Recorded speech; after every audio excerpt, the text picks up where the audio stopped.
soo dhawaada saaxiibayaal iyadoo maalmihii ugu dambeeyayba magaalooyinka laga sheegay mudaharaadyo ayaa haddana shalay waxyaabo yaryar oo aada u weyneyn oo xoogaa sidii la filayay aanan ahayn ay ka dhaceen xaafadda soomaalida magaalada Biafra ee dalka koonfur Afrika, halkaas oo Soomaali badan ay ku sugan tahay.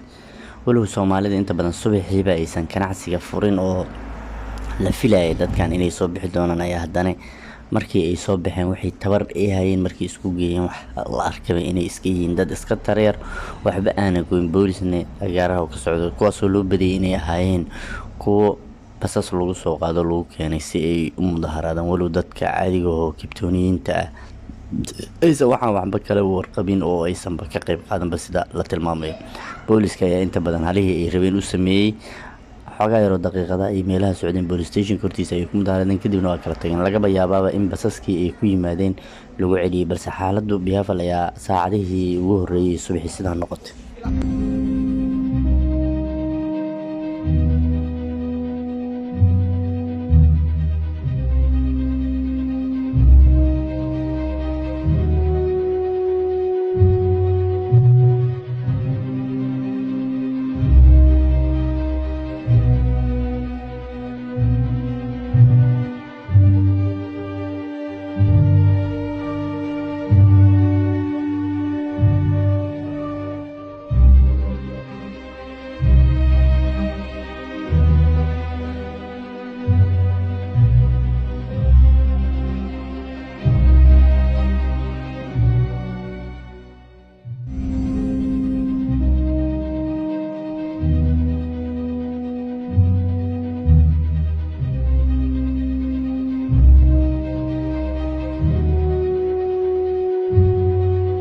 marka mudaharaad weyn ma dhicin wixii la filayay oo la islahaa laba Saturdayda banaanbax xoogan ayaa dhici doona noqon daduna waa iska deganeed. inta badan dadka isku soo baxayna waxaaba ka badnaaba booliska gaaraha ka socday, ama xitaa dadka caadiga oo taleefanada ka duwanaya wadooyinka iska socdaaba ka tir badnaaba. dad waxay iska ahaayeen qalalaaso u yimid oo inay wax qasaan u yimid, laakiin waa u suuroobi weyse. laga yaabaa inay mar kale dib isku soo abaabulaan oo xoogaa dadka ay soo mareen habaabiyaan oo ay keenaan, balse inta badan magaalada Cape Town waxaa lagu tilmaami karaa inaysan la mid ahayn South Africa kale oo laba South Africa ay kala yihiin oo isku dhex taalo, taasoo wax walba isa suuragal ka yahay. nimanka hogaamiyo Maj inta badan waa iba ka cabsadaanba Cape Town ama Western Cape inay lug soo dhigaan si ayagoo og inay criminal yihiin oo dowladda un si eexa ay ku dhaafto أنا الأولى دافين أي مسيين. طبعا ما جاي هذا أيانتان واحد مدة وكعسنتها مدام بوسك كبي أهم بيك بحين الدولة. ما جو جاميو كل دمانتود waxay ku diiwaan gashiin qadka cas oo ah inay criminaliyiin kuwaas oo dawladdu marunay gacanta ku dhigi doonto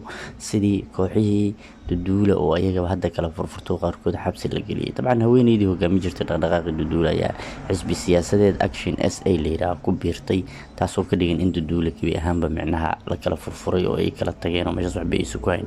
maajan ayaga odayaasha hogaamiyo ayaguna waxaad moodaa mar inay gacanta ku dhici doonaan sida hadda la rajaynayo, isla markaana ay sheegayaanba waxaha booliska iyo waliba dadka karaamka la dagaalama ee dalka Koonfur Afrika, waxaha karaamka la dagaalama ee dalka Koonfur Afrika. marka balfil waxay ka dhacay waxa aad iska yareeyeen waxaas wax ka sii weyn inay dhici karaan lama filayo.